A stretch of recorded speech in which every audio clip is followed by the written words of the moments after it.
Hi, I am Shello and welcome to my channel. I am doing mental health videos based on research and personal experiences.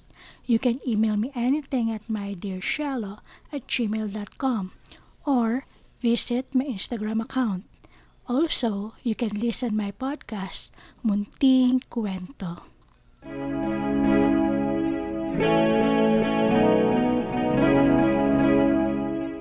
Research have shown that there are much higher potential of mental disorder in political leaders and creative geniuses than in a general population.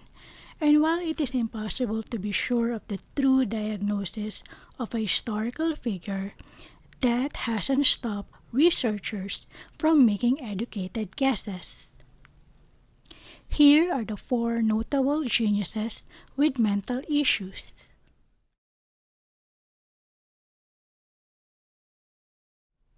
First is Abraham Lincoln. He managed to lead the country in one of its more trying times despite suffering from severe depression most of his life. According to one Lincoln biographer, letters left by the president's friends referred to him as the most depressed person they have ever seen. On at least one occasion, he was so overcome with melancholy that he collapsed.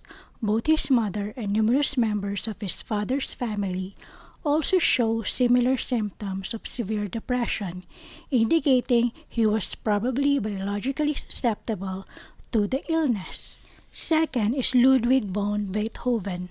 When the composer died of liver failure in 1827, he had been self-medicating his many health problems with alcohol for so many years.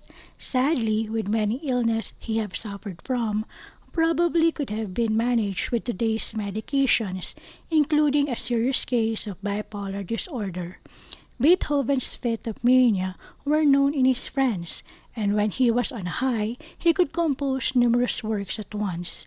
It was during his down periods that many of his most celebrated works were written. Sadly, that was also when he contemplated suicide. Third is Michaelangelo. You might have been amazed and even wondered in the past just how someone could paint something as huge as the ceiling of the Sistine Chapel.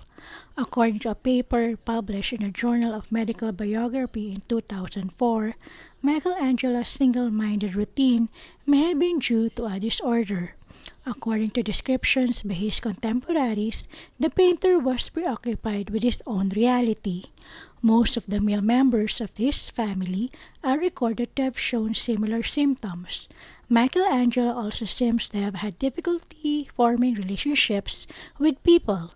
He had few friends and didn't even attend his brother's funeral. All of this combined with his obvious genius in math and art led the researchers to believe that today Michelangelo would be considered high-functioning autism spectrum. Last but not the least is Isaac Newton. One of the greatest scientists of all time is also the hardest genius to diagnose, but historians agree he had a lot of things going on. Isaac Newton suffered from huge ups and downs in his moods, indicating bipolar disorder combined with psychotic tendencies. His inability to connect with people could place him on autism spectrum. He also had tendency to write letters filled with mad delusions, which some medical historians feel he is suffering from schizophrenia.